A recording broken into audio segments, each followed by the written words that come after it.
नमस्कार दोस्तों, स्वागत है आप सभी का पाथफाइंडर पर। यूके की अर्थव्यवस्था के लिए कुछ नए आंकड़े सामने आए हैं जो कि बता रहे हैं कि उनकी जो इकोनॉमी है वो काफी ज्यादा बुरे हालात से गुजर रही है। आप लोग यहाँ पे देख पाएंगे, यूके का जाना माना अखबार द गार्डियन की ये खबर है, UK government debt rises above 100% of GDP for the first time since 1961। So almost ऐसा 60 साल पहले हुआ था जब यूके का जो टोटल गवर्नमेंट का डेट था वो अपनी जीडीपी के ऑलमोस्ट बराबर हो चुका था। फिलहाल भी वैसा ही कुछ देखने को मिल रहा है कि उनका जो गवर्नमेंट डेट है वो जीडीपी के भी आंकड़ों को क्रॉस कर चुका है। अगर हम लोग आंकड़े की बात करें तो जो टोटल गवर्नमेंट डेट है that has reached almost 2.6 trillion pounds at the end of May. जी हां, बहुत ही ज्यादा staggeringly high government debt UK फिलहाल फेस कर रहा है। इनफैक्ट यूके बहुत बड़े ट्रैप में फंस चुका है बिकॉज साथ ही में जो उनका इन्फ्लेशन है वो भी परसिस्टेंटली अभी भी बड़े लेवल्स पे बना हुआ है, जिसकी वजह से जो उनका सेंट्रल बैंक है that is the bank of England, उनको इंटरेस्ट रेट को फिर से बढ़ाना पड़ा है। और ये काफी सरप्राइजिंग है बिकॉज जहां एक तरफ अमेरिका के फेडरल रिजर्व के द्वारा इंटरेस्ट रेट्स को बढ़ाने के लिए एक पॉज लगा दिया गया है, इवन आरबीआई ने भी इंटरेस्ट रेट्स को बढ़ाने के लिए एक पॉज लगा दिया है, वहीं पे बैंक ऑफ इंग्लैंड के द्वारा इंटरेस्ट रेट्स को जस्ट पिछले ही हफ्ते बढ़ाया गया है और अब वो 5% पे बढ़ गए हैं, which is a 15 year high interest rate जो कि फिलहाल इंग्लैंड में हमें यूके में देखने को मिल रहा है। और ये जो बढ़त भी देखने को मिली थी, ये 50 बेसिस पॉइंट्स की बढ़त हमें एक सिंगल इसमें अनाउंसमेंट में देखने को मिली है जो कि बैंक ऑफ इंग्लैंड के द्वारा करी गई है। This also becomes surprising because पिछले ही महीने की बात है, आईएमएफ के द्वारा जो यूके की इकोनॉमी को लेकर फोरकास्ट दिया गया था,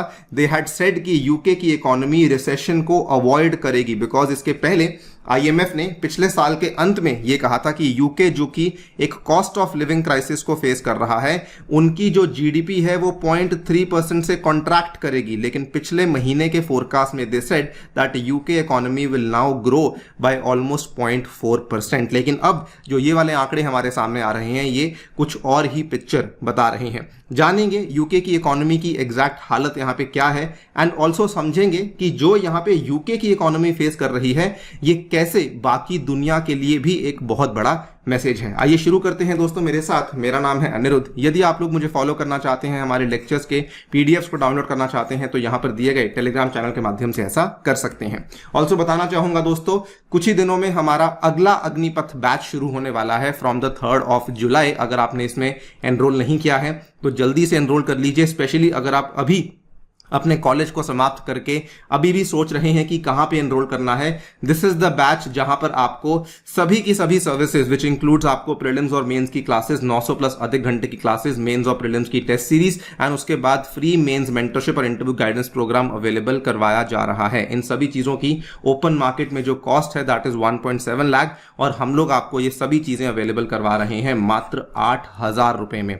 जी हाँ, केवल 8,000 रुपए में आपको संपूर्ण यूपीएससी सिविल सेवा परीक्षा की तैयारी करवाई जा रही है।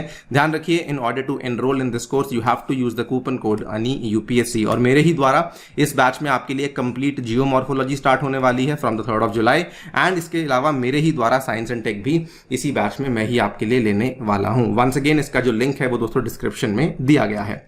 ऑल राइट, सो सबसे पहले अगर हम लोग यूके इकोनॉमी की बोरोइंग की बात करें तो बताया जा रहा है कि UK's total government debt pile in May reached more than 100% of the annual national income for the first time. मतलब कि जितना उनका डेट एक्यूमुलेट होता जा रहा है वो ऑलमोस्ट उनकी जीडीपी के नंबर को भी क्रॉस कर चुका है। जीडीपी का जो लेटेस्ट नंबर मेरे पास सामने आया है वो 2.2 ट्रिलियन ब्रिटिश पाउंड्स का है, लेकिन ये ऑब्वियसली थोड़ी सी बढ़ गई है, आई थिंक 2.3 या 2.4 के आसपास पहुंच गई है। और इनका जो डेट का नंबर सामने आया है by the end of May, जो कि एक्यूमुलेट हो चुका है debt, that is almost 2.6 trillion pounds का डेट का नंबर देखने को मिला है, which is estimated at 100.1% of the GDP. ये एस्टिमेट इसलिए कहा जाता है बिकॉज जीडीपी जो है वो फाइनली कैलकुलेट नहीं करी गई है फिलहाल, और इसीलिए कहा जा रहा है कि ये जीडीपी से सिग्निफिकेंटली हायर तो देखने को मिल ही रहा है, तो देयर इज अ पॉसिबिलिटी कि ये जीडीपी के 100% के आंकड़े को भी क्रॉस कर चुका है।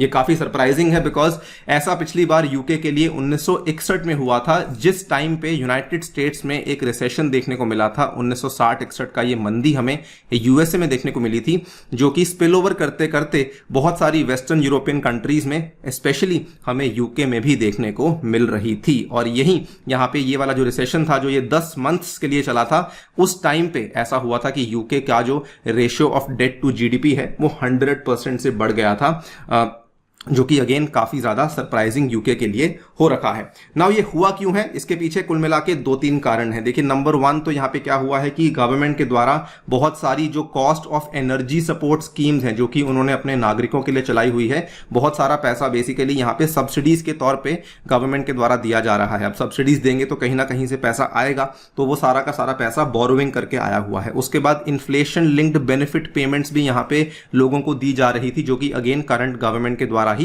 प्लान आउट किया गया था। और जो यहाँ पे डेट गवर्नमेंट के द्वारा लिया गया है, उसके ऊपर ऑब्वियसली इंटरेस्ट पेमेंट भी करना पड़ता है। तो जो आपने लोन लिया है उसके ऊपर आपको ब्याज देना पड़ेगा। ये सारी की सारी चीजें एक तरीके से इनको पुश कर रही हैं। मई महीने में जो इनका, केवल मई महीने का जो मैं अगर बात करूं, गवर्नमेंट बोरोइंग 20 बिलियन पाउंड्स की थी, और अप्रैल 2023 में तो इनकी गवर्नमेंट बोरोइंग 23 बिलियन पाउंड्स की थी। तो अप्रैल की तुलना में मई में बोरोइंग कम हुई है, लेकिन पिछले साल मई की तुलना में अगर आप देखेंगे, पिछले साल मई में केवल 9.3 बिलियन पाउंड्स की हमें यहां पर जो है बोरोइंग देखने को मिली थी। इस बार मई के महीने में 20 बिलियन पाउंड्स की हमें बोरोइंग देखने को मिली है, विच इज अगेन बहुत ज्यादा कंसर्निंग बन चुका है। इनफैक्ट ये पूरा का पूरा जो कॉस्ट ऑफ लिविंग का क्राइसिस था यूके में, जो कि आई थिंक 2021 में शुरू हो चुका था, वो अभी भी चल रहा है। हालात इतने बिगड़ चुके हैं, कुछ ऐसे सर्वेस किए जा रहे हैं जहां पर यह तक देखने को मिलता है कि यंग एडल्ट्स जो हैं वो शॉपलिफ्टिंग करने तक पे उतर आए हैं, बिकॉज उनको बेसिक नेसेसिटीज के लिए भी पैसा वहां पर अवेलेबल नहीं है। इनफैक्ट जो करंट ऋषि सुनक की गवर्नमेंट है, इसमें यह भी कहा जा रहा है कि जो इनकी बोरोइंग कॉस्ट है, it has risen above the levels of Liz Truss premiership. यानी कि जब लिज ट्रस की गवर्नमेंट ब्रीफली आई थी यूके में, 1 महीने के लिए आई थी अक्टूबर के महीने में, उससे भी ज्यादा लेवल्स हमें फिलहाल देखने को मिल रहे हैं। लेकिन the problem is not over here. देखिए, इस चीज को करेक्ट किया जा सकता है अगर यूके आज ये कहे कि वो टैक्स रिसीट्स को बढ़ाना चाहता है। टैक्स रिसीट्स को कैसे बढ़ाया जाएगा? अगर टैक्स के नंबर्स को बढ़ाने का प्रयास किया जाए। लेकिन यहां पे प्रॉब्लम क्या आती है कि ऋषि सुनक की जो गवर्नमेंट है, they are planning to cut the taxes before the general election, जो कि अगले साल होने वाली है। इन्होंने बल्कि ये अनाउंस किया है जस्ट अभी, आज से 15-20 दिन पहले, दैट हम लोग 2 बेसिस पॉइंट्स का टैक्स कट प्लान कर रहे हैं बिफोर इलेक्शन, बिकॉज हमारी गवर्नमेंट का एजेंडा था, हमने आपको प्रॉमिस किया था कि हम लोग टैक्स कट जो है वो लेकर आएंगे ही आएंगे। लेकिन एक तरफ जब इनकी इकोनॉमी को टैक्स कट नहीं बल्कि टैक्स राइज चाहिए, वहां पर ये लोग टैक्स कट की प्लानिंग कर रहे हैं।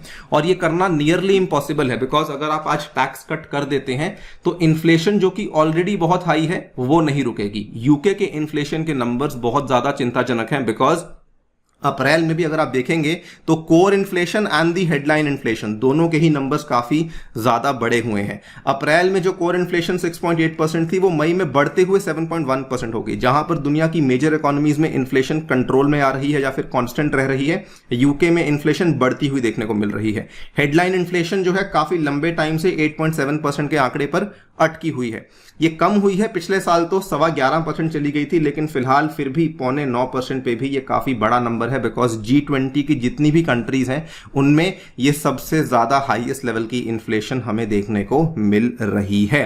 सो ऑब्वियसली जब इन्फ्लेशन आपकी बढ़ती हुई देखने को मिलती है तो उनका जो सेंट्रल बैंक है वो यहां पे रेट्स को हाई करेगा ही करेगा। तो ये एक बड़ा ट्रैप है जिसमें यूके फंस गया है कि चाहिए उनको इकोनॉमी, क्योंकि वो टैक्स का जो राइज है वो प्लान करें, लेकिन जो पॉलिटिकल एजेंडा है वो कुछ और डिमांड कर रहा है, और जो इन्फ्लेशन है वो कुछ और पिक्चर पेंट कर रही है। That is where the UK economy is basically stuck कि आखिरकार अब आगे बढ़ा जाए तो किस तरीके से आगे बढ़ा जाए। लेकिन ओवरऑल एक बहुत बड़ा यूके की इन्फ्लेशन से मैसेज सामने आता है, वो ये है कि यूके की इकोनॉमी, जिसमें कि पहले इन्फ्लेशन बहुत बड़ी, फिर थोड़ा सा कम हुई और उसके बाद एक्सपेक्टेड था कि अब ये कम होती जाएगी, ये कम नहीं हुई, ये फिर से बढ़ना शुरू कर चुकी है। इसी को लेकर बल्कि एक बड़ा ही इंपॉर्टेंट फोरकास्ट कहा जा रहा है कि अगर ये यूके में हो सकता है तो शायद ये दूसरी कंट्रीज में भी हो सकता है। बिकॉज यूके में क्या हुआ है, फिलहाल जो हमें चीजें देखने को मिल रही है, बोरोइंग कॉस्ट सरकार के लिए तो बड़ी ही बड़ी है, लेकिन बोरोइंग कॉस्ट सबके लिए बढ़ रही है। ऑब्वियसली जब इंटरेस्ट रेट्स सेंट्रल बैंक के द्वारा बढ़ाए जाएंगे, हाउस होल्ड हुई, कंपनीज हुई, उन सबके लिए भी बोरोइंग कॉस्ट बढ़ेगी। ग्रेटर रिस्क ऑफ स्टैगफ्लेशन देखने को मिल रहा है, मतलब कि इन्फ्लेशन जो है वो जाएगी नहीं,